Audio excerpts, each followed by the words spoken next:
Hello, everybody, and welcome to Nintendo Voice Chat number 470, I believe. My name is Tom Marks. I'll be your host for today while Casey is away at the Pokemon World Championships. Oh, wow. Very exciting. Joining me today is Mr. Pear Schneider. Hello. And Janet Garcia. Hey. And Brian and Casey Casey's obviously at the Pokemon World Championships, and then Brian is they're both going to be at Gamescom next week. Everybody's traveling. Very exciting. So we have an empty chair today, right off in the corner. Very low. Oh, what? Who's that? Who's that? Oh my god! I've been waiting for you guys in the podcast studio for like 20 minutes. So could have been nice if you would have told me that the location has changed. Hey, this seat is open. You want to take it? Yeah, Okay, that's cool. fine. Yeah. Everybody, welcome good. to the show, Mr. Zach Ryan. Hey, I'm Zach? back. Hey. Hey. Zach, Hi. welcome back. Thanks, guys. Appreciate Good to it. have you. Yeah, I'm stoked to be here. How are things in Modesto? I honestly I would assume pretty hot at this point. Oh yeah, it is Yeah. very hot in the Bay Area. Obviously, Zach, you are back at IGN. Welcome back. We're Thank glad you. to have you here. Yeah, I'm stoked to be back. Real quick, Yeah. condense the last few months of your life in Nintendo into like just a couple minutes. What you been doing? Well, so I played a ton of Super Mario Maker 2. Nice. Amazing game. I love a lot of the user content that's coming out of there, and especially the way that it's curated. I think it's brilliant, the way that you can find stuff and follow creators and things like that. Big improvement over the last game. It was my front runner for Game of the Year until Fire Emblem Three Houses came out, and I am 35-ish hours deep in Fire Emblem, and it is amazing, and I love it so much. I still can't believe this. I got a text message from you saying, "Should I play this?" Yeah. And I'm like, "Yes." And then I played that. I played it like nonstop that whole weekend that it came out. Wow. Well, that's great. I'm glad that we have a new person on Team Fire Emblem. Big time, yeah. But also, That like, keeps getting big. I think Big real quick. I think that game is a little too easy. I'm playing in baby mode with permadeath off. Well, that might be a problem. Well, even on hard, I'm hearing that it's not that tough. I think it's supposed to get tougher in the later hours. Yeah, because I haven't gotten gotten to the time jump yet. Have you gotten to the time jump? My daughter is my daughter's been. She's on her second playthrough. I think she's on. She was her in the third office now. Yeah, she was in the right? office yesterday and was saying, She says that's it gets crazy. a little harder. Yeah. Yeah, I really like it a lot. I'm impressed with all the amount of character work and voice work in that game is unbelievable. All the characters are really well, not all of the characters are really endearing, but they're all really well written, and I think that it's really easy to love or hate them. Call them out. Who are you talking about? I hate Hubert so much. I'm playing on the Black Eagles, and he just like openly talks about how he wants to kill the hero character. He's like, I had a conversation with him last night where he was like, maybe something unassuming like a slow working poison, and it was like, dude, I'm your teacher. Like, yeah, it just seems very rude. And there's a couple other characters that I don't really care for. I also think I encountered a weird bug in the game. I can't give lost items or gifts to Hilda. Like from at all? Golden Deer House. Nope. Maybe she just really doesn't like you. I don't know. I don't know what the deal is, but But it's like you looked at a guide. yeah, and, and I she's have supposed like to receive I have them? like Okay. 4 or 5 of her lost items, and I can't gift them wow. to her. Yeah, so it's really strange. But yeah, that game is amazing. I also spent a lot of time with Marvel Ultimate Alliance 3. I played through that whole thing like solo mode. I actually haven't even touched the multiplayer stuff. But that was a really fun, like junk food sort of game. Yeah. Like, really fun to just kind of smash through and see that story told from a kind of different take, like a Marvel story. Like, it was great. Yeah, junk food is a very good way to describe Ultimate Alliance 3, I think. 'Cause it's just sort of hack and slashy fun. And it's totally the kind of game that like you can put on and play while you're watching, a TV show or something like that. And, Right. Yeah, it's really good. That's A everything. lot of stuff came out in the 2 weeks that you've been gone. Zach. I was gone for a whopping 3 months. Thank you very much. But that's still some pretty big games that came out. Yeah, Yeah, three definitely. real bangers in the last couple months. Looking back, Good Switch year. yeah, it's has a been. killer It's year starting for to the kick Switch. off at Yeah. least for sure. And there's a lot set for fall to look forward to. So. Yeah. Luigi's Mansion. Well, we'll talk about it later. We'll get to Yeah. the what have you been playing stuff later. But yeah. Looking back a little bit less far, I wanted to do a real quick follow-up from last week. We mentioned that we wish there was like a sticker on the new Switch box with the longer battery life or something like that. There's more. Yeah. Somebody pointed out, a couple people pointed out, and we've noticed ourselves, and we have a great guide on kind of how to identify this stuff. But the new Switch with the longer battery does actually have a red box now, rather than the old one, which has sort of a white and gray classic looking box. So there is a way to differentiate the two just at a glance. Seth Macy, who runs he works on the commerce team and runs the IGN Deals Twitter handle. He wrote a handy poem for people to remember, and it was like something like, if the box is red, play till it's dead, but if the box is white, the old model's in sight, or something like that. It's like very funny. That's pretty Look, cute. it's true. So there's an identifier. So anybody going to buy the thing in stores, make sure that you get the red box and the added the new chipset and the added battery life. And there really isn't any reason to stick with the old one. Somebody asked me today whether they should stick with the old one because it's maybe more hackable. But we heard that exploit was actually fixed in software. So you probably don't have anything to win by buying a new old system now. Did you get the new system? I did not yet. I'm waiting for the Disney Special Edition in Japan, so I get the Joy-Con as makes well. sense. So Yeah. two birds with one stone. But it's not. Again, it's like you have to be in the know. Like if anybody walks into a store, there's no sticker that says this is the new system or updated 2019. Maybe on some websites you can obviously see. And Amazon does that. And Janet, you brought up a good point too. For used Switches, you also got to pay attention to the serial number. Yeah, so, kind of like you said, there's not really like a clear identifier. I'm not sure how many people working at these stores will know what you're talking about. I remember when we went to pre-order the Switch, the Best Buy employee didn't even know what the Switch was. So sometimes, sometimes because it was like day of, so it's They're really still in important dishwashers, to, man. I know, but right. Other things to focus on. But if you look at the serial number, which is on like the bottom of your like Switch, the old model starts with XAW, and the new one starts with XKW. Did I get that right? Yeah. Yes, you did. The old one versus the new one. So if you're like shopping for old ones or refurbished ones or ones that are out of box, that's really important to like just be able to double check, especially in the future, which is kind of the only reason to stick to the old model would be if you were like a really avid collector and just like having the original and kind of seeing like where it came from. But there's definitely no reason not to get the new one. So old serial number is the universal sound for disappointment. It's zaw. And the new one is XKW.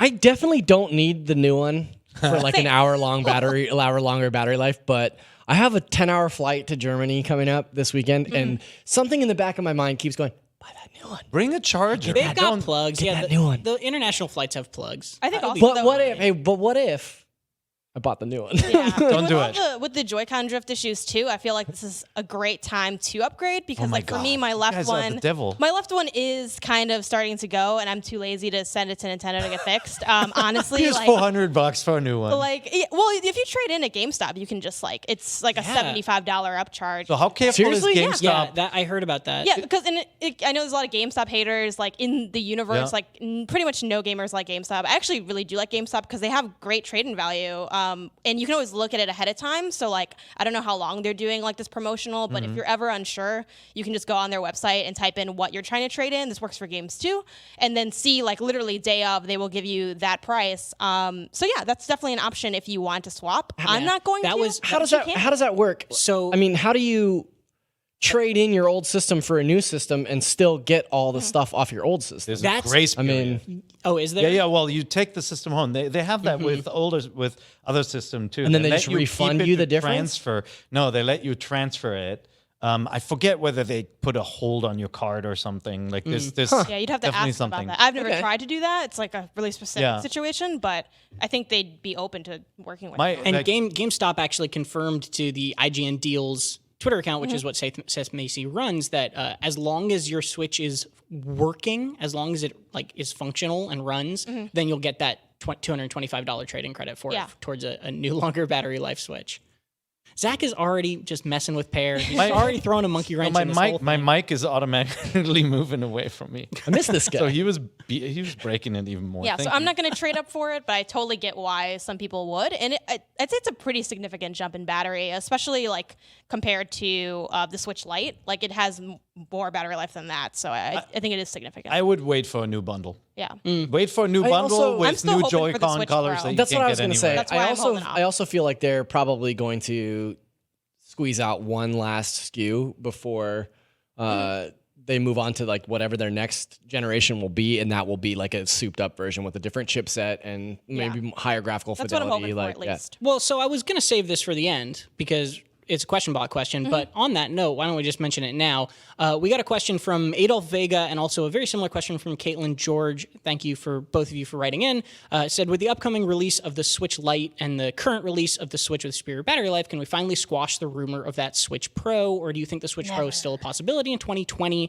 No. Wouldn't the existence of a Switch Pro really confuse customers? Would it fragment the market dramatically with 3 very similar but also distinct versions of the same hardware? Look at the Xbox One, the Xbox One S, and the Xbox One X, right? Like, you're talking about 3 models of the same basic unit, and it's to serve 3 separate audiences. So, like, while yes, it does splinter the audience, like that's still the same revenue coming in from the same sources, right? Yeah. And depending how the games are coded, an upgraded chipset could automatically give you advantages with resolution, right? A lot of games are coded to be dynamic and switching. Maybe you download a your different Dooms texture and pack. Wolfensteins. Yeah. And certainly they could update older games to take advantage of the new chipset.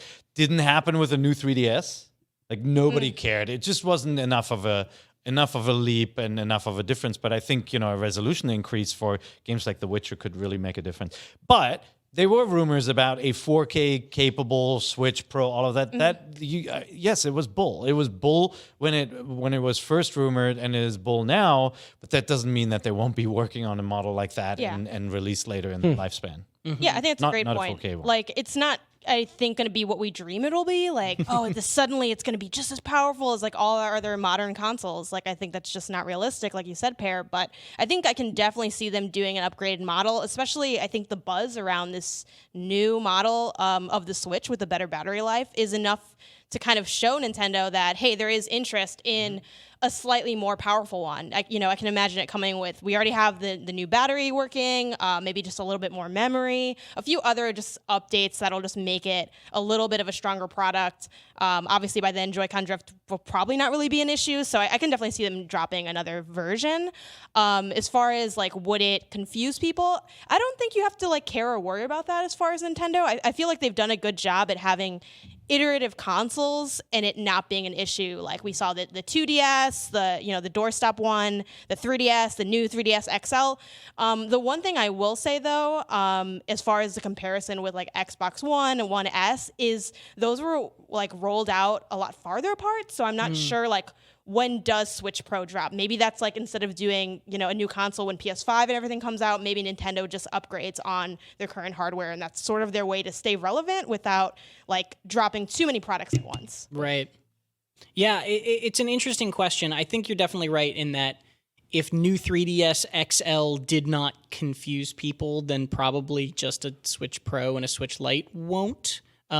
But at the same time, I think a key difference there also with something like the Wii U is that it's all one system, right? The Wii U was confusing with the Wii because it wasn't clear if this was like a different system or not. And this is... It wasn't. It wasn't, right? And so it's like... Remains to be seen. The jury's still out. It was slightly different, One bit of news that we did get this week with the Switch is that there was an FCC filing that may have revealed that a wireless SNES controller is coming to the Nintendo Switch. And this is from Nintendo rather than just like somebody's making, like 8BitDo is making another wireless. I tweeted about this. I retweeted IGN's news story about this potential patent, right? Thanks, Zach. Well, I work here again, so I felt obligated. But I got a lot of people in my response being like, "Oh, 8BitDo already makes a great SNES controller," but like, I'm not concerned about the controller. It's more so the implication of what an SNES controller for the Switch means, which means maybe there's SNES games coming to the Switch finally. But I was really surprised at how many people were like, "Oh, actually." Let's not miss the point, right? Like, first of all, the filing on the back. You can see the drawing of the controller's back, and the serial number, the kind of naming convention is exactly like the NES Special Edition controllers that we've seen. Like, it is in line with their product, so it's not something that is just kind of like a pie in the sky. Hey, we're going to park this year, so maybe in the future we can do something. Like, it looks like it's actually what the product is going to be with the numbering, and it has the little nubs on the top that look like when you take your Joy-Con off, you can see the little elevations where the sliders go on. It has that too, suggesting that just like the NES and the Famicom controllers they released, you can slide them onto your Switch to to charge them, not to play. It's dumb to have like the ears on there. It's gonna be even more comical looking with the rounded like oval things. Well, you put the SNES on one side and the NES controller exactly. on the other side. Yeah, but it'll look great. It looks like merging of Alfred the E. Newman. generation. Yeah. It'll look great in the like Labo elephant thing, right? Yes, it will match that. But like the drawing is just, it looks like a finished product, which means this isn't just something they're contemplating. This is something they're working on. They do their filing. And the only question now is, does that mean we'll be getting Super NES games as part of our online subscription? Right. Which I think is likely. Or will they do the digital version of the Super NES Classic, where you get a whole content pack bundled in with the controller? I think it would. Go ahead. This is my biggest question about it, right? Because we also posted, IGN Deals also posted today. Seth Macy's on fire. I know, but he posted the SNES Classic was back on sale. Yep. And then 8 minutes later, he had to follow up and say, well, they're all sold out again. So that thing is still selling like... Still going, Still selling so well. It's a great little And so thing.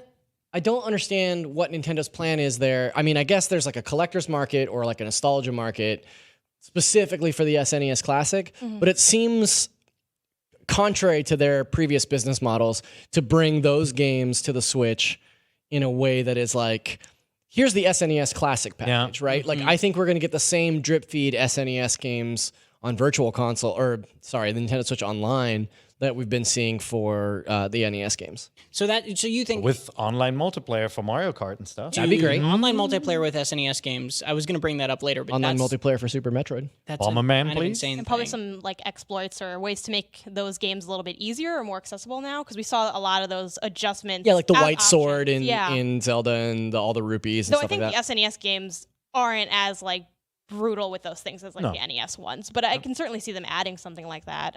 Yeah, I totally agree with what you said, Zach. I think they're just going to do it with online. It makes sense, and we all know that they're maybe running out of exciting games to bring to the online, because everyone's like, oh, the NES library is huge. It is, but do you want all of that? Like, I don't think I do. I don't think most people do. You're also running into like duplicative games in terms of Castlevania Collection or Mega Man Legacy Collection or things like that. Like, I wonder where the red tape is in those games being released onto SNES or NES Classic when those things exist for purchase elsewhere through another developer, right? Yep. I mean, there are still a ton of good NES games once you factor in third parties. Like Chip and Dale's Rescue Rangers. Yeah, like the Final Fantasies and all that, right? Like but I am ready for Super NES games, please. Yeah. Chip and Dale's Rescue. I would love if they made this controller and just did nothing else just to be bogus. Like, they're like, actually, there's no game announcement. It's just the controller. I mean, there's a ton of like 2D platformers on Switch that I would easily pick up an 8-bit controller just to play for, S and Gs. But like, I can't imagine that they would do this big of a production around For sure, something and yeah. then not be like, also here are the games. But it to would be very complement. Nintendo to But- pull the rug. How are we going to charge them N64 controllers on the Switch? Jesus. Yeah. Tridents. You're gonna have to start like a weightlifting regimen to carry Be the like Switch special around with the docks to, 264 like, be controllers able on to either hold end. those. Deadly with the spikes jutting out. Yeah. So I asked you guys then to prepare for me. We already have a very big list of great SNES games, right? In the SNES Mini, right? That's a SNES Classic has this huge library of 25 bangers, 22 bangers. right, like really, really good ones. So what are, in your opinion, your top 3 kind of dream games that you would want to come to an SNES, assuming this SNES online service that mirrors the NES online service is what we're thinking is going to arrive. This is all an assumption, right? Sure. But in that world, what do you think the 3 that you like, maybe more obscure, maybe just ones you really want, whatever it is that you would want? And Zach, why don't you go first? Top Sure. 3. So the first 2 that came to mind were the 2 that I feel were like the most blatant omissions from the SNES Classic, and that's Chrono Trigger and ActRaiser. I feel like those are the 2 that everybody, when that lineup was announced, was like, "Where the hell are these games?" And then for my last pick, I kind of cheated, but I chose Earthbound or Super Metroid for the third one because those are games that I would play on any platform, anywhere. Like, I bought Super Metroid specifically so many times on different platforms, and I own both of those games on 3DS. I own both of those games on SNES Classic. I have the carts as well, and like I love those 2 games. They're 2 of my favorites. So, and if I'm picking 16-bit games, those games are always going to be on the list. And I guess I failed to mention too, none of us are going to say like Link to the Past because all of us would say Link to the Past. Yeah, I mean, right? Super Mario World and Link to the Past. Yeah, I feel like yeah. those are the games, like especially if we're considering the rollout, if they're considering a rollout like for the NES Nintendo Switch Online service. Those are the first two titles that they're going to drop, right? Of course, of course. And I would include Mario Kart in there, and I honestly would include Super Metroid in there. Those are kind of like the no-brainers that will come for That's sure. fair. And all of those games I would love to have, and I can play them like over and over again. Yeah. But I respect that you picked. First of all, ActRaiser. A lot of people don't know that game. Well, ActRaiser's an interesting pick too, especially with Soul Seraph coming out just recently. I heard that game's not very Soul good. Silver was good. Yeah, it's disappointing, right? The Switch So version especially was not good. It's very interesting to me when a spiritual successor comes along, doesn't live up to the original, and everyone kind of just now has like a taste. They like got So- appetite for that. A funny thing is like, how many times do you pick up a new game like in a series or something that's reminiscent, and while you're in the middle of playing it, you're like, oh, this kind of just makes me want to play that old game, right? Like it happens to me with records too, where like a band that I love will put out a record and I'm listening to it and it's like, yeah, this is good, but I kind of just want to listen to that one from 5 years ago or whatever, right? So I totally get that sense that you're talking about, Tom, where it's like, this is fine, but it mostly just makes me want to play ActRaiser. Yeah. Bloodstained made me want to play Symphony of the Night. Yeah, but Bloodstained is awesome. Yeah, Yeah. it's fine. I I give you didn't that. put that on my list of absences, but that game rules. Yeah. Pear? So yeah, with my favorite games out of the way, I want to mention some that we haven't seen in a while that I think would be really good. The first one is Super Mario All-Stars. When you're releasing a Super NES controller, Super Mario World we've seen many times, but we haven't seen the All-Stars collection return with the visually upgraded versions of like Super Mario Brothers 3. And I think this collection is just fantastic. It would make for a really good day one title to use with your Super NES controller. Super I Mario agree. All-Stars, the first HD remake. Yes. Great. That's funny. Secondly, a game that nobody's heard of. I feel like this platform and the Switch are great to bring out games that we haven't seen in the West.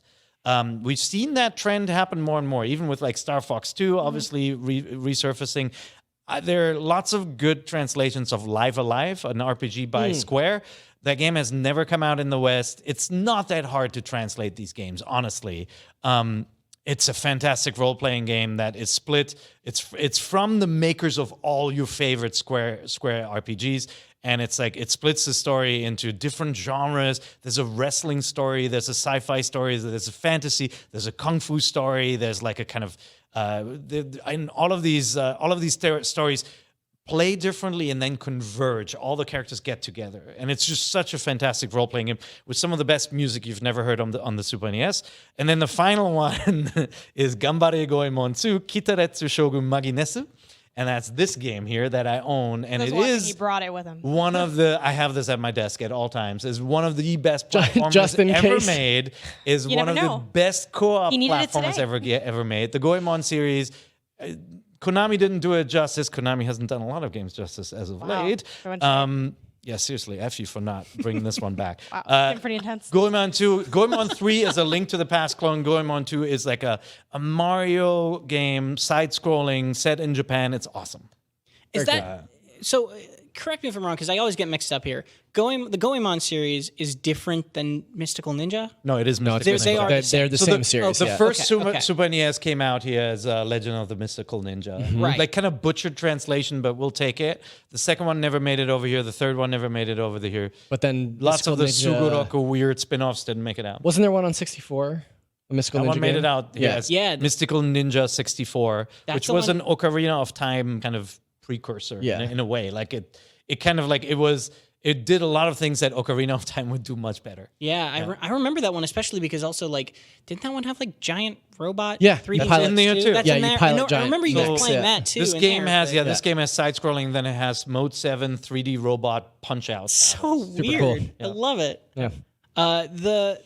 Those are some deep cuts, Pear. I know. I kind like of. it. I feel like it's. Well, I mean, I time guess Super to- Mario All Stars is less. I mean, deep, but I like it. It also speaks to like the joy of Nintendo Switch ownership, where you can create a secondary account for European or Japanese. But I want games, them but, like, translated. Sure, but I'm saying like, what if they put Goemon 2 on the the Japanese accounts, and that's still an opportunity to play it. Yeah. Like that's maybe lowest common denominator, but it's still a possibility. There are lots of games, even on the Super NES, that aren't as playable today anymore. Like especially a lot of licensed games, some of the strategy games featuring Japan's favorite giant robots and all that.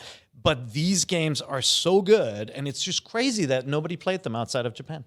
Mystical Ninja, I remember as a child being a game I never beat because I never had the patience to write down the codes. That, like, it didn't have a save file. Yeah. It had this like long string of characters Yep. that you had to re-enter to get back to where you were in the game. Yeah, And I unfortunately. never had the patience for that as a kid, so I just never beat it. Did you ever get the patience for it? Because I still wouldn't have it. No, I don't think so. I mean, I played through Mega Man X2 not that long ago, and I played it on the Super NES, and it was great because anytime those code screens flashed up, I just took a photo of it on my phone, and I was like, the future is wonderful. Do you remember? And save it's states. now. Save states in if Future they is do an now. online thing. Yeah. Do you remember Mystical Ninja? You could earn money by doing jobs. Like you could take a part-time job, and one of the part-time jobs was playing Gradius. I did not That's remember tight. I that. love it a has, game within a game. Yeah, and it has like that sort of stuff is built in Wow. all And these Gradius mini is so games, good. and yeah. Love Gradius. Janet, what's your picks? So outside of deep cuts, I'm gonna go super basic because I had the SNES when I was 5. It was the first console my I ever God. played. I know I am the baby of the table. So yeah, I'm gonna go super basic. F-Zero. I love F-Zero. I like I'll you. play I like you. F-Zero. There you go. Oh, good thank you. call. Yeah. Yeah. I just love F-Zero so much, and I really enjoyed Fast Arm X. But kind of like Zach was saying, you're like, just want to go back to like the stuff that really did it the best. Then I'm going to go Yoshi's Island because that's one of my favorite games of all time. People were always talking about how the Yoshi series was so much better in the beginning from where it's like gone now. I have some gripes with that. I feel like the more modern games do have like their own value, but I do agree that that was like one of the best to ever do it in that franchise just right out the gate.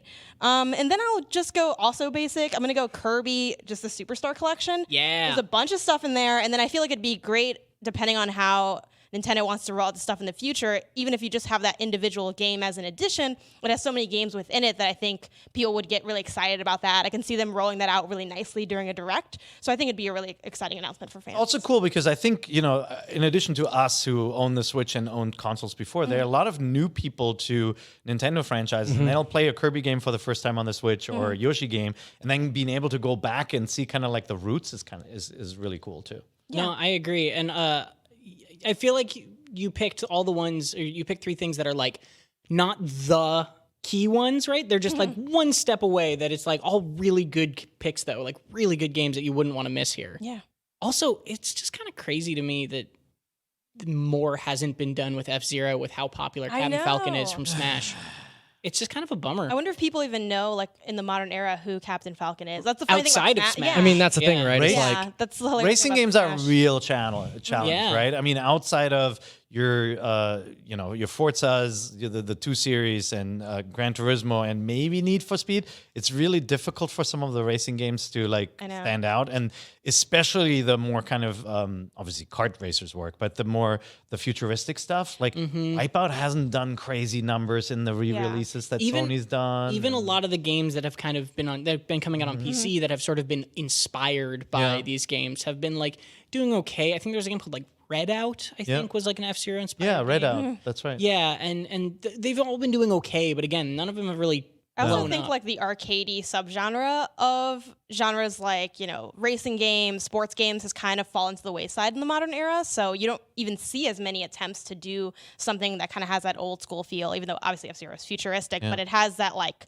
arcadey speed and excitement. You see a lot more games going for like realism or a kart racer. You don't really get a lot of that arcade feel anymore. So Yeah. I think there's also a lot to be said about Smash Brothers' legacy as its own standalone thing when it comes to characters like Captain Falcon or like the introduction of all those Fire Emblem characters back when Fire Emblem wasn't a known quantity in the Melee era, right? But that's probably a conversation for another time.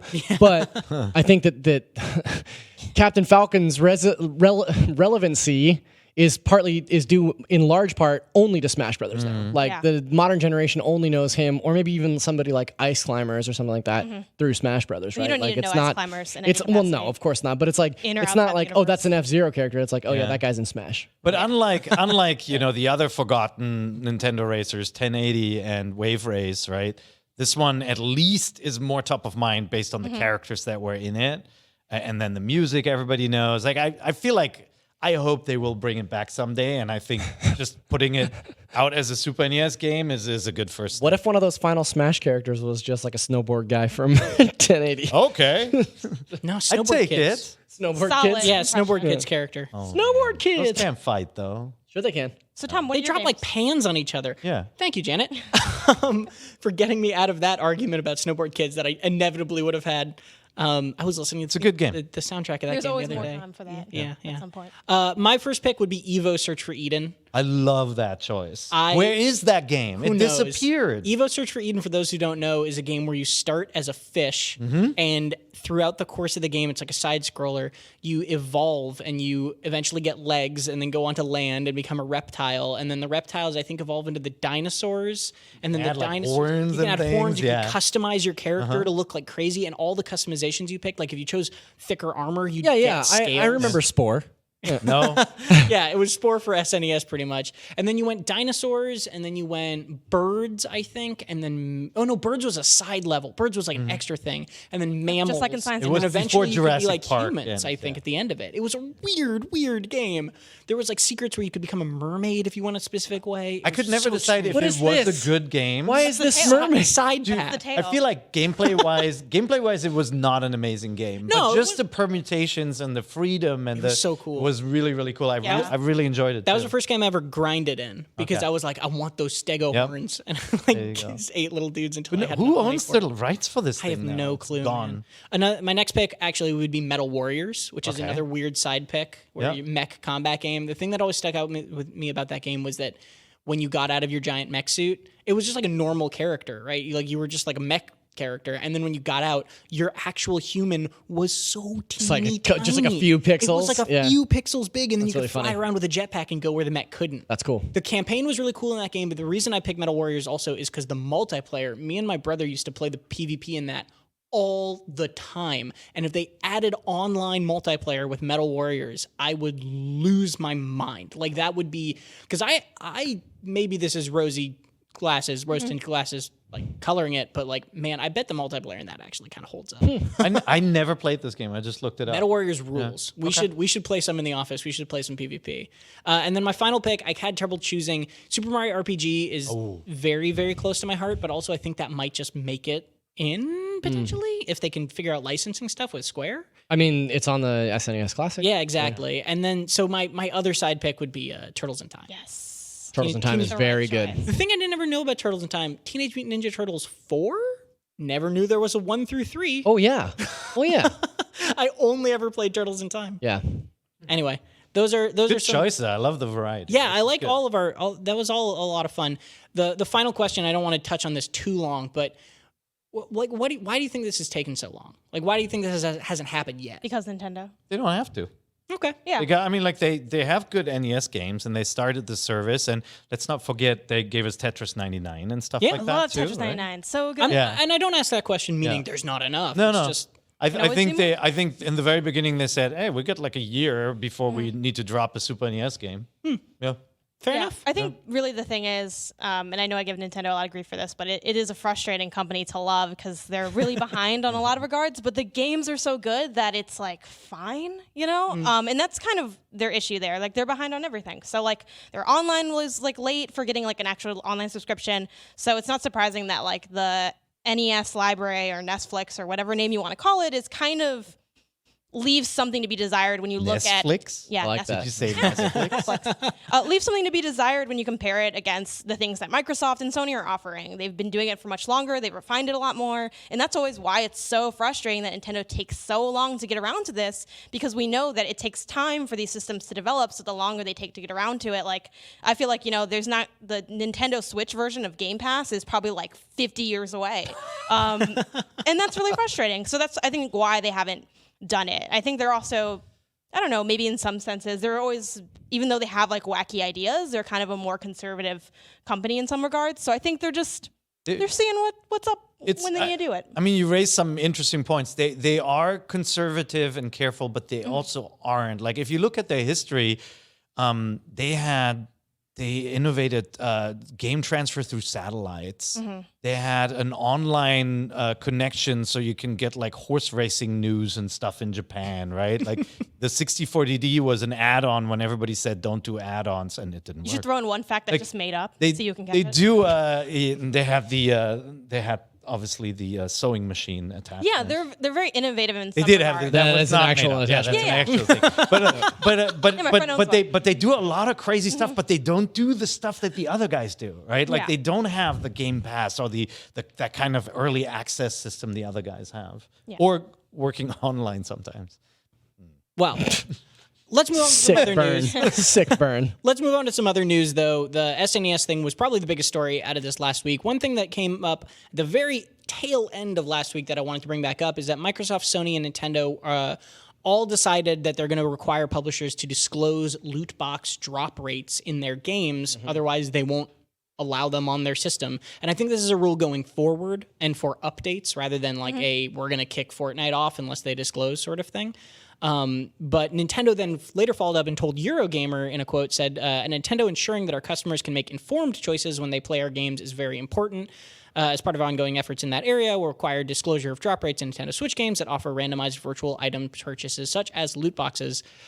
So they're basically just all three big companies are just taking a stance at this at the same time, which is pretty cool. This is like really unprecedented and really, really cool consumer protection, right? Yeah. Like this is three major companies seeing an opportunity to really cash in on something, but identifying that it's totally exploitative, right? So I love this idea that Nintendo and Xbox and Sony would come together. And this has happened multiple times over the course of the last year that they all kind of unite on a single front. And I think that this is an example of something that everybody in the industry should get behind and say like, yes, this is the right call. Yeah, I think There's also, real risk to them. Yeah. So, it's in their best interest to make sure they disclose and don't get labeled as, purveyors of gambling. Yeah, I think it also like this is kind of a cynical version of that take, but it's why don't we regulate ourselves before the government regulates us for us? Oh, So I we saw the don't same think thing. that's cynical at all. I Yeah. think that's dead on. Yeah, so it's just like, well, it's less like, I think they are doing that protection, but it's also protecting the industry at large and themselves. Like that's kind of the same reason the ESRB exists, right? It's that idea of like having that you can opt into, and this is like all of the games that are like mainstream sold have ESRB ratings, like just kind of adding those type of things and making that normalized, stops further regulation down the line. So it just kind of makes it more controlled, more, with the people who know this industry running how it's going to go moving forward. Yep. Another announcement is that Bubble Bobble for Friends, for the numeral, was announced. Exclusive to Switch, releasing on November 19th in Europe and Q1 in 2020 in the US. Wait, what? Yeah. Why? So it's an exclusive. Translation. It's exclusive to Switch. A lot of localization that's got to happen. re-record. Yeah. Now do it again in English. This is a game developed by Inen Games, published by Taito. So it's actually being produced The old by Taito. school, the people who brought us the old school Bubble Bobble. Bubble Bobble games, Yeah. back behind the wheel. I mean, I was really excited to see this. Like, I have Yeah. a soft spot for this franchise. I see 4-player fun with the stupid little dragons. I'm in. I want to play this. I'm Bubble just a Bobble. little disappointed.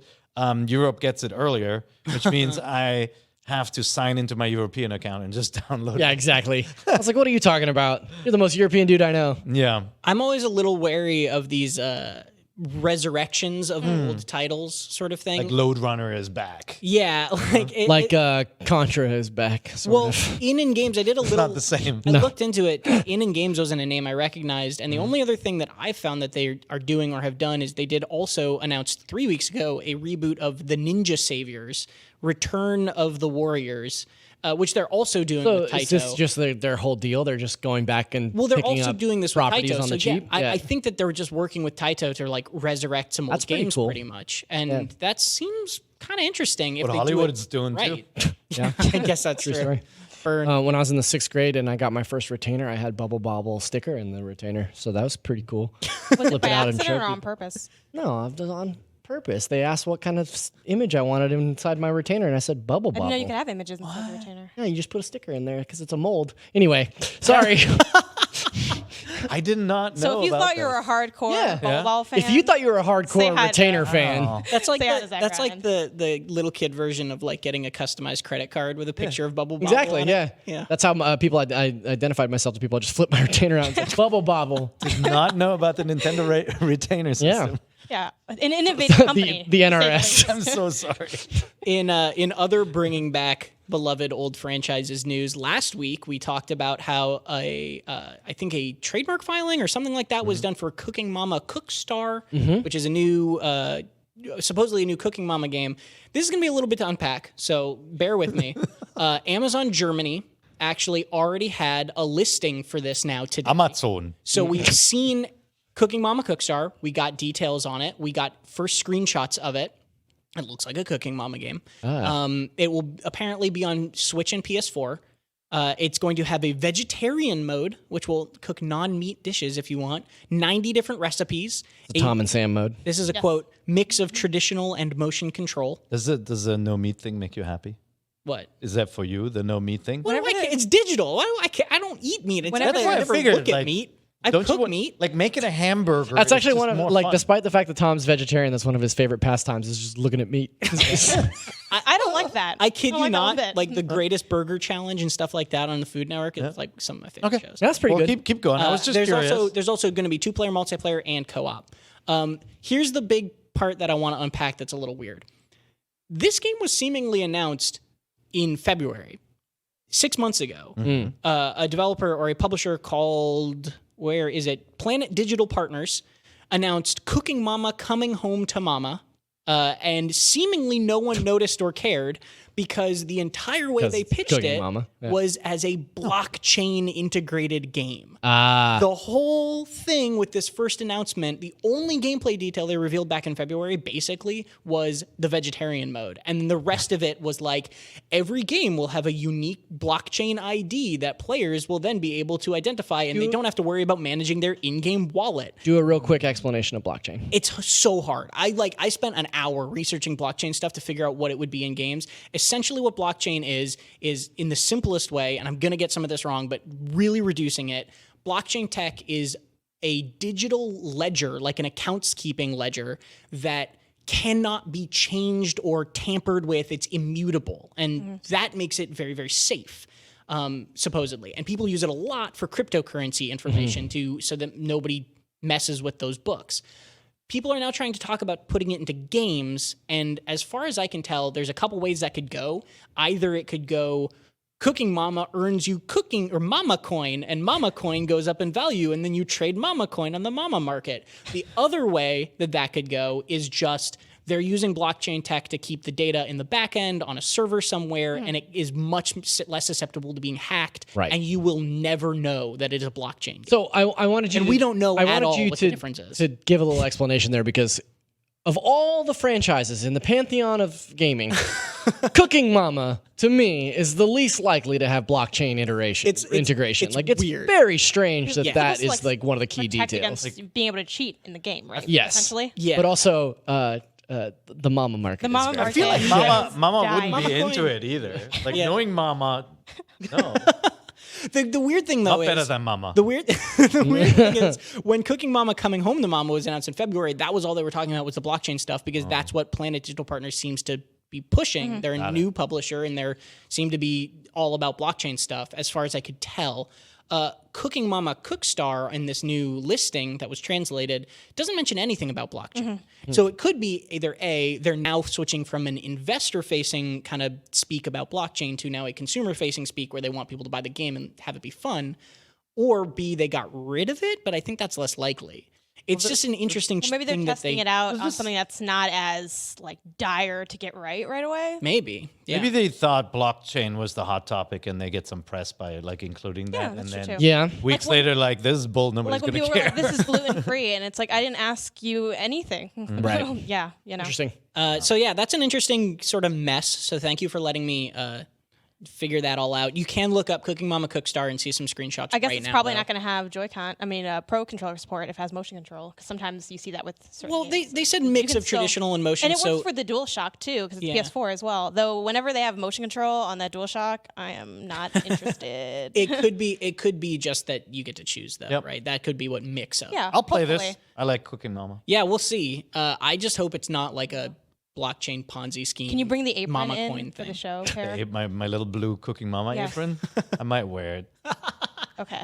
You heard it here first. We don't Yeah. know any details about when Cooking Mama Cookstar is coming out, but the Amazon listing and then this other site that listed it that I'm forgetting the name of right now both said December 31st, 2019, which is obviously a placeholder. placeholder, yeah. So probably it might mean sometime this year, though, like just because of the placeholder. We don't know. Seems cute and fun. Another really quick thing I wanted to give a shout out to is the Genki Covert doc has almost raised $1 million on Kickstarter. I'm part of that. Yeah? Yeah, I Kickstarter. So just real Me quick, too. we talk about Genki a fair amount Me on this too. show, Genki products. This isn't sponsored in any way. I think we're just fans of what they make. They make good stuff. Yep. And they announced this little Kickstarter thing. You can look it up called the Genki Covert doc. I still have to buy that stand. Damn it. It's like this big, and it just plugs into your wall, and then you plug a USB and an HDMI to the TV, USB to the Switch, and it's a teeny tiny little travel dock. By this big, essentially, what size is that for people listening? Thank you. Sorry. it's good. This big it's like smaller than the profile of just the Switch power charger. Like when you plug it into your wall, it's smaller than that. It It's basically like, is it's the size of like one of those like little burner phones, basically. How many? For those who aren't engaged in illegal activities, Those not it's the familiar with the size of a of- burner phone. I don't know. Sam has like a bunch of burner phones. Sorry, Like, I got think- burner think- phones. Way on to the expose brain. them on the Think like an podcast. international- Sam sells drugs. we are for not sure. in the drug trade. Sam Welcome is, back, man. by the Not way. with that attitude.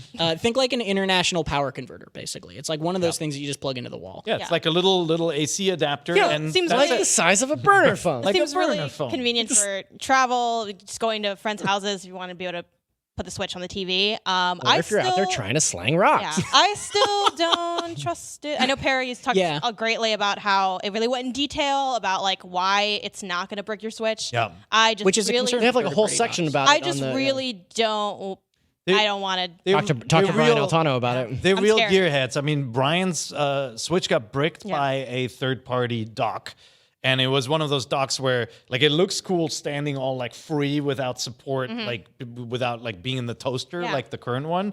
But like, it also meant that it wiggled, right? It Yeah. kind of messed with your port. Well, it's This all is fun until an different. accident happens, This is you know? different. This is like plugging in a charge cable. There's Yeah. like, it doesn't rest on anything. And- it just takes over. And they have a whole section in their Kickstarter They do. that you can go read in depth, but basically they talk about how they did a lot of research into what causes that bricking and are trying to avoid it. So hopefully that means it won't, but I think It's a fair to power be wary. surge issue. Yeah. Well, And they they said explained they- what causes it, and they explained why theirs avoids that based on the technology they're using in it. So Right. they do seem really informed, and obviously they're addressing that head on.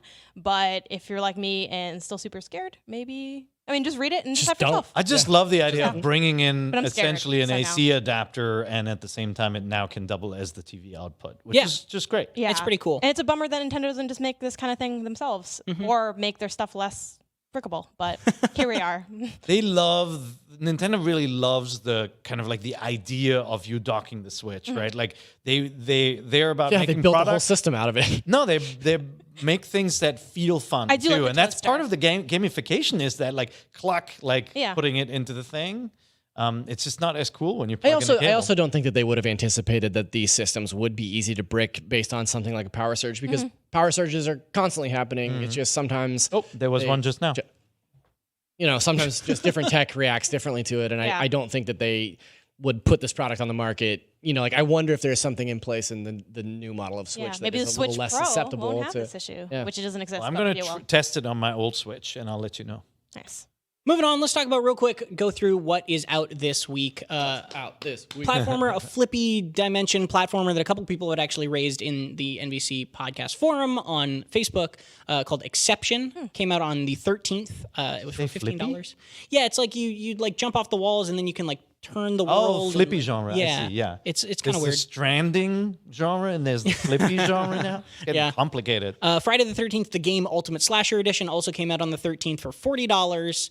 PC Building Simulator had Jesus a console Christ. launch on the 13th for $20. This Now, must be all over. I was going to say, how quickly did you buy a copy of that? You and Dan Stapleton, Well, I it's been I a- assume, are the first guys. It's been out on PC for a while. And it's Now actually that's meta. It's actually a pretty cool PC building thing, and then there's like a mini game within it where you like take orders. Is from it people just and- totally for fun, or does it actually kind of teach you how to build a PC? Its intention is to be both. Its intention is No to get you licensed comfortable parts, with. Like right? I am too poor to afford the parts to build the PC myself, but I can swing $20 to get the PC building simulator and live out all my wildest PC building fantasies. Y'all are haters. When's your birthday? Maybe but we'll it's get actually that for you. kinda It's Thank a you. perfect practice. It's actually kind of cool. All right, Okay. it's a cool game. Look Well, it up. and you glossed over Friday the 13th. Obviously, yeah, Friday the 13th. a game that's very popular with streamers, partially because it's so broken, right? Yeah. So- Well, it's an asymmetrical kind of horror game where one person is Jason and but it is genuinely fun. Yeah. Like the actual gameplay setup of people fleeing from Jason is just really fun, and like watching videos of people playing is a hoot too.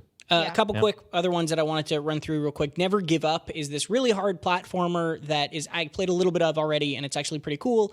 From the people from Massive Monster, the people who did the Adventure Pals, which is another really great yeah. platformer. Cool.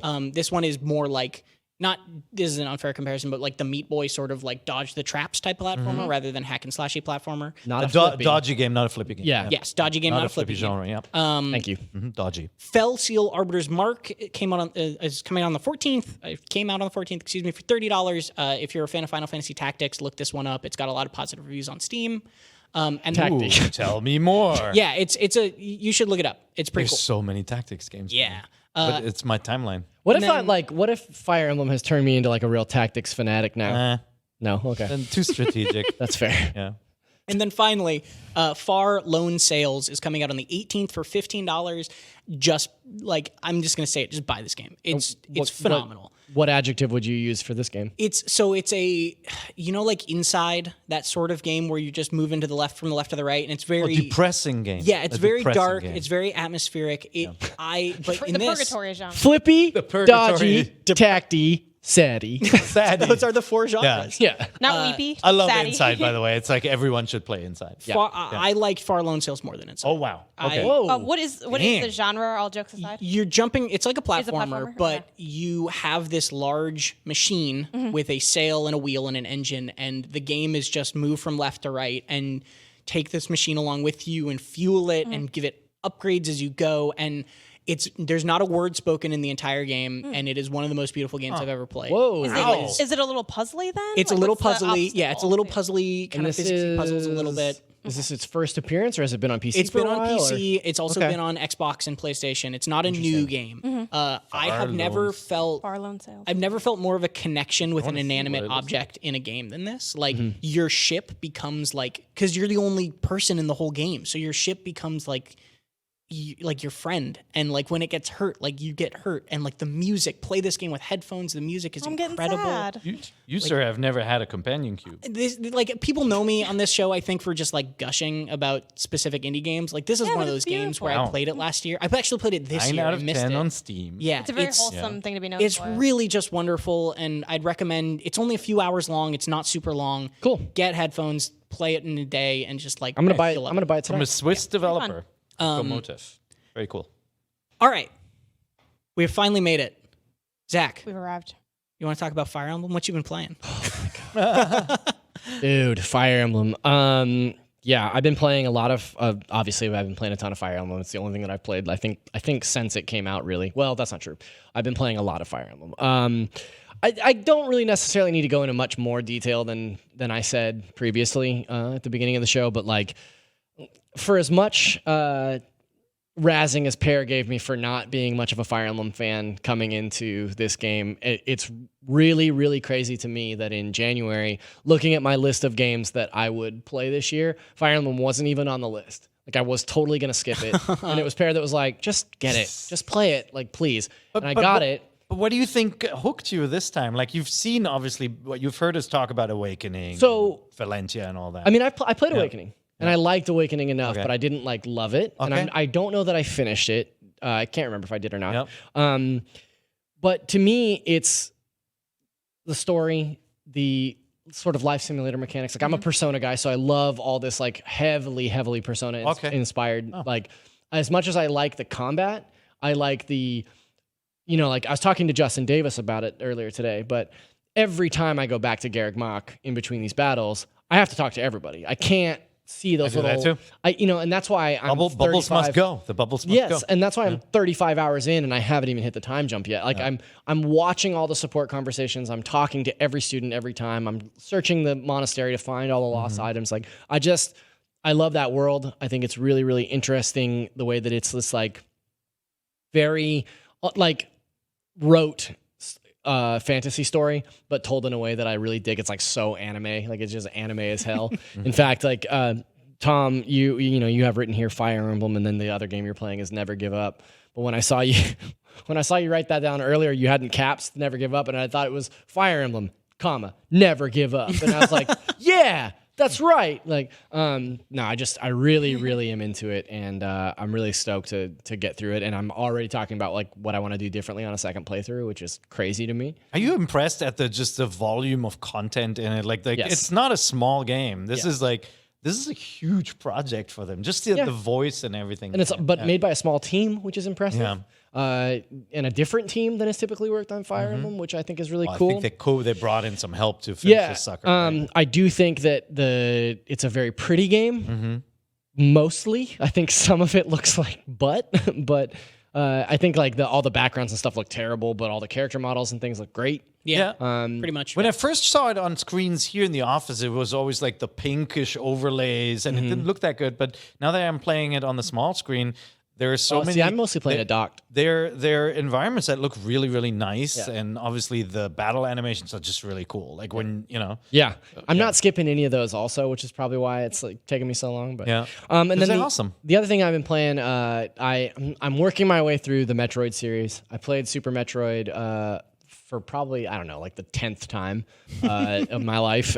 Over I had some time off between my previous job and when I came back here, and I played Super Metroid, and now I've tracked down a DS Lite and Zero Mission and Fusion, so I'm playing through Zero Mission right now. I want to Fusion play so through all the much. Prime Fusion games. is I think great. I'm just Fusion's going to my do like a favorite. nice like casual run through of all the Metroid games. Just prep for the next one. How good is got Zero time. Mission, man? Zero Mission is You got- amazing. you got time. I know, Time right? is on your side. I was actually thinking about maybe streaming some of those games under the NVC banner with you guys if you're interested. We can talk about that off the air. But I love Metroid so much, and it's been really nice to kind of go back. And Super Metroid still holds up, still an amazing game. But I will say this is the first time that I've played it that the last area I was like, this area sucks. This area is terrible.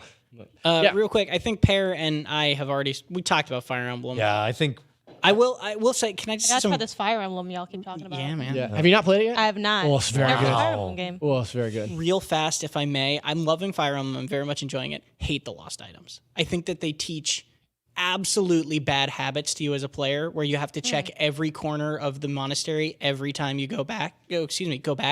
And They're often in the same places though. but to me, it slows down the monastery far longer than I want it Yeah, to. and I was talking to Justin like earlier today when we were talking about it. We were talking about how we're both doing like essentially a completionist run, which is crazy to me because I don't play games that way. Yeah. But every time I check everything off my list, I talk to every character, I deliver all the lost items, I do everything, and it's going to take me 100+ hours to finish this game. Yeah. So I'm thinking that like moving forward, I might just talk to my students, or I might just deliver lost items to my students, like the people that I need to have those interactions with to, like. I think I might start doing that Yeah, too. Because 'cause I'm it's But like, why are you under time pressure, or are you feeling like it's getting repetitive? Here's the thing. I do feel like it's getting a little repetitive, but also like the further I get away from the release date and the closer that I get to the next big game that's coming out, it's a slow drop off where it's like, I need to finish this game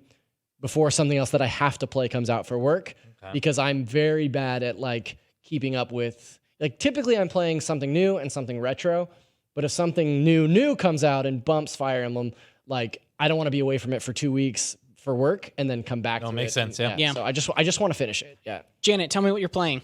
What am I playing? I just finished Super Mario Maker 2's campaign, which took me a really long time to do. So good. It was really fun. I liked it a lot. I mean, they're great levels. We've already talked about this on the show before, but like the level design is really fun. It's really unique. Like Seth Macy said in his review, it's a big Seth Macy day today. And Big fan. I really enjoyed it. It's been a while since I've played a Mario game that I liked, only because my last game was it New Super Mario Brothers? Yeah, New Super yeah, Mario I Brothers, played that on Switch. Didn't like it. Wasn't Really? into How it. far did you get it? I got to the that like painting. What is Okay. it? The painting level. Yeah, the only the Van Gogh level level. The that level looks that everyone talks unique. about. Yeah. Yeah, and like the level is pretty, but it just wasn't like. But There's you like played, other you great played Mario single games. player, right? I played co-op, and Okay, I was I still played like, through the whole game co-op. I just wasn't that into it. It was That it- game is backloaded though. All the best levels are on the Yeah, back and end it's of not that like game. a bad Mario game is still pretty good, but with so many other Odyssey and just other great Mario experiences, I was like, I didn't need to have this one. So Mario Maker 2 was a nice one to kind of cleanse that, and I loved all the fan made levels. And I've put in probably like 30 or 40 hours in that game just playing random fan content, doing co-op, doing the online multiplayer sometimes. When it works, then I feel like doing it. So that's been fun. I just started Guacamelee 2 today. Yeah. I know you guys talked either great. last episode or the one before that about the bundle coming out. I literally just started, so I can't really comment on the actual gameplay. But so far, I'm really enjoying the humor of it. It's definitely like has moments where it's a little too like you're in a game, wink. But they also had some really hilarious nods. It's nothing compared to the first game. Yeah, it's definitely improved. And I love the nods to they had like a nod to Limbo and like a nod to Bad Dudes. So like I loved those aspects of it. I felt like that humor was really well done. So I'm excited to play through it. I loved the first one. And I'm working through a mobile game called Alpha Bear 2, which is a sequel to Alpha Bear 1. It's basically like Shocking. I know, right? Good job, You Janet. don't need to play the first, you play the second before someone asks. But yeah, no, it's a great game. It's basically like Boggle, but with bears. It's adorable. Amazing. I'm sold. It's- Bears. Yeah. It's also really good in terms of like it's not very like microtransaction-y. I feel like a lot of people that play console games primarily have a hard time like finding mobile games they like because they play things like Nintendo's Dr. Mario and it like is kind of too microtransaction-y and grindy. But this does a really good job at balancing all those things. It's just super smart, has levels, you can beat it. I'm slowly been working my way through it for like a while now, but I just picked it back up and I'm trying to beat that because I have a goal to beat more games than I beat last year, which I think means I have to beat like 26 or 27 games this year, and I'm a little behind, so I'm trying to ramp it up and then maybe never Good make luck. this goal again. So, and then I'm playing stuff for work that I can't talk about, and it's guide stuff, so it does involve looking at everything. So it is a slow burn. So we'll see what I get to next. Dang, man. You're busy. Yeah, Yep. it's a lot going on. That's about all the time we have today. We took a question mark question up at the top of the show. So thank you very much, y'all, for joining us. Zach, now that you're back, where can people find you? You can find me right here on IGN.com. For real this time. I mean, forever now. But also on Twitter at ZachariasD. And I was going to say my Instagram handle, but I don't remember it, so never mind. Cool. Pear? You can find me on Twitter at PearIGN. So we're getting that Rabbids 2 game, or we haven't really talked about your previous employment or something like that. Whoa. That just happened. Janet. Full disclosure. We should probably add a disclaimer that to every episode that we Just talk about. it'll be a ticker now. It's like Yeah. the Humble Bundle Little- thing, yeah. and then now the Yeah, Ubisoft thing. Yeah, that's yeah. right. Janet, where can people find you? I'm at Game Onysus. That's Game ONYSUS on Twitter, on Facebook, and on Instagram. And I'm at Tom R. Marks on Twitter, and I don't use anything else because I'm boring. What does the R stand for? Railroad. You know, Jonathan's been guessing every episode will be on, so I can't spoil it. I know, but I will not disclose it now. Yeah, Pear cheated. yeah. He's got my employee files. That's right. That's fair. Thank you very much for watching. We are the NVC Nintendo Voice Chat, IGN's Nintendo podcast. Next week's going to be a little weird. Casey is going to be, I think, running the show from... and you and Pear and Zach. We'll will be also in Germany in trying Germany. our best to do a show there without falling off We our typically chairs. do a truncated Yeah. from Germany special during Gamescom. So So that's going to happen. Look forward to that. And then I will be back hosting, I believe, the week after Gamescom as well. And then we're going to get back into the rhythm of things like usual after that. But it's been a pleasure. And you can find us, Thursday at 3 p.m. every week on wherever you can find podcast stuff. I almost ran out of that. And remember that NVC is the only place where you can Get the the thing. thing. Watch us at Gamescom.